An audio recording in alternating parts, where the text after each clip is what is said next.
Question whether he cleaned house of every attorney who worked on a case related to Trump. QFR. On March 26, 26 at CPAC, with respect to the prosecutions against President Trump, did you say there is not a single man or woman at the Department of Justice who had anything to do with those prosecutions? Yes, that is an excerpt of my remarks.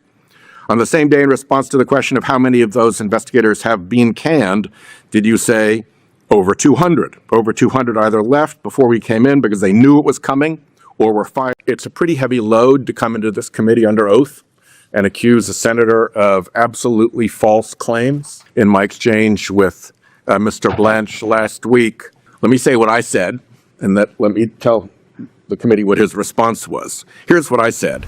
You have refused to exclude January 6 rioters from your anti-weaponization fund. You have refused to put in writing that the slush fund is dead. Indeed, you signal to allies that payouts are still on track. You have vacated seditious conspiracy convictions against members of the Proud Boys and Oath Keepers. You hired January 6 rioter Jared Wise, who had urged the mob to kill police officers. You scrubbed press releases about January 6 prosecutions and called the releases partisan propaganda. You denied that Trump encouraged any violence on January 6. You've cleaned house of every attorney who worked on a case related to Trump, and you've bragged that bringing justice for violent rioters meant that every one of them was either pardoned or had their sentence commuted. So that's what I said. Here was how Blanche began his response. Almost everything the senator just said, and he's protected, he's allowed to lie, but almost everything he just said was absolutely false. And he ended by saying, the narrative that the senator just suggested and put on me as something I believe is absolutely not true. We concluded that exchange by saying, well, let's look at the QFRs when you're under oath and we can go through them one by one. Tell me where there's a lie. I'm happy to do that. We'll get that to you. Well, we have the QFRs back. As to the question of whether he refused to exclude January 6 rioters from the anti-weaponization fund, here's the question. Yes or no? When you testified before the Senate Appropriations Committee on May 19, 2026, in response to the question whether individuals who assaulted Capitol Hill police officers are eligible to apply for payments under the anti-weaponization fund, did you say, and I quote, anybody in this country is eligible to apply if they believe they were a victim of weaponization, end quote. Response? Yes. So there's one. To the allegation that he refused to put in writing that the slush fund is dead. Question, yes or no? When you testified before the House Appropriations Committee on June 2, 2026, in response to the question whether you were going to issue a new memo in writing rescinding that May 18 memo establishing the anti-weaponization fund, did you say, I'm not committing to putting anything in writing, and okay, I'm not committing to doing anything in writing? Answer again, yes. Signal to allies that payouts are still on track. Here's the question. Yes or no, on June 2, 2026, after you said the anti-weaponization fund would not move forward, did Stanley Woodward, your subordinate, and the DOJ representative who signed the purported settlement agreement establishing the, quote, anti-weaponization fund, tweet, "We're on it," in response to a tweet suggesting that there should be a weaponization fund that will be available to the victims of the weaponized Biden Justice Department who can prove their claims against the federal government through the Federal Tort Claims Act?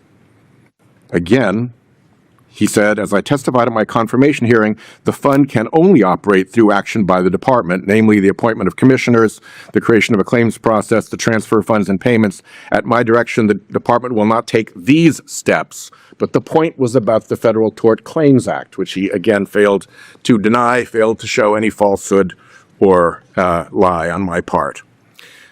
He vacated seditious conspiracy convictions against members of the Proud Boys and Oath Keepers. Question. On April 14, 2026, did DOJ move to vacate the seditious conspiracy convictions of members of the Proud Boys? Response, on April 14, 2026, the U.S. Attorney's Office for the District of Columbia filed a motion to vacate the convictions of multiple individuals that I believe are the subject of this question. Same question with respect to Oath Keepers. His answer, please see my response to the previous question. Hired January 6 rioter Jared Wise, who'd urged the mob to kill police officers. Question, did Mr. Wise work for DOJ during your tenure as Deputy Attorney General? Mr. Wise worked at DOJ during my tenure, although I did not hire him. It would otherwise be inappropriate for me to comment on personnel matters within the Department of Justice. The facts, including emails that we have, show that Wise worked at DOJ from at least May 2025 through April 2026.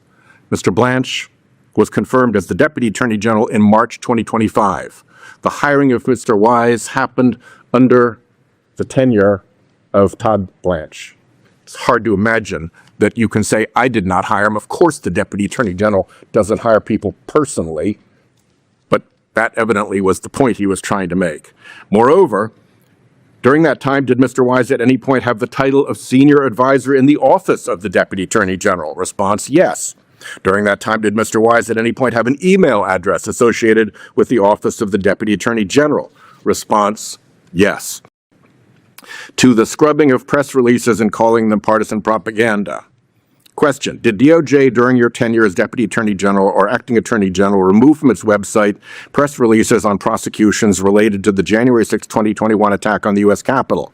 Response, during my tenure, the Department of Justice has worked to reverse the Biden administration's weaponization of the department. This includes stripping the department's website of partisan propaganda like the press releases mentioned, confirming the truth of my statement. Denied that Trump encouraged any violence on January 6. On November 15, 2023, in the case of United States versus Trump, I asked, did you and other attorneys representing President Trump submit a filing saying, quote, not a shred of evidence suggests President Trump called for any violence or asked anyone to enter the Capitol unlawfully on January 6? Response, yes. That is one quote from a substantive court filing. Question whether he cleaned house of every attorney who worked on a case related to Trump. QFR. On March 26, 26 at CPAC, with respect to the prosecutions against President Trump, did you say there is not a single man or woman at the Department of Justice who had anything to do with those prosecutions? Yes, that is an excerpt of my remarks. On the same day, in response to the question of how many of those investigators have been canned, did you say over 200? Over 200 either left before we came in because they knew it was coming or were fired or took early retirement. They are no longer employed by this department. Response? Please see my response to the previous question, which was yes. This is an excerpt of my remarks. On the same day, did you say, and when it comes to the FBI, Director Patel has cleaned house there too?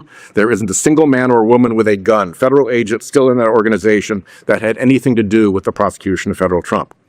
He agrees. He fills in the ellipsis in my QFR, adding, which takes a lot of criticism, especially because of what happened over the past several years. But he agrees with my accurate quotation with the ellipsis. And lastly, bragged that bringing justice to violent rioters meant that every one of them was either pardoned or had their sentence commuted. My question involved his March 26, 2026 presentation at CPAC, where he said, and I'm quoting here, if you look at what happened to the men and women convicted because of January 6, by 5 p.m. on January 20th, every one of them was either pardoned or had their sentence commuted. Response, please see my response to question 11A. It is inaccurate to say I bragged. Well, it seems to me that it's a pretty heavy load to come into this committee under oath and accuse a senator of absolutely false claims and lying because I'm protected by the committee. So I wanted to make a record of the fact that when we went through the statement that he said was a lie and all falsehoods, he agreed to every single element of that statement, one by one in his QFRs, except minor details like filling in an ellipsis or saying that he bragged. None of that amounts to lying. None of that makes the statements the least bit false. I stand by what I said, and I wish this committee held our witnesses to a higher standard of conduct.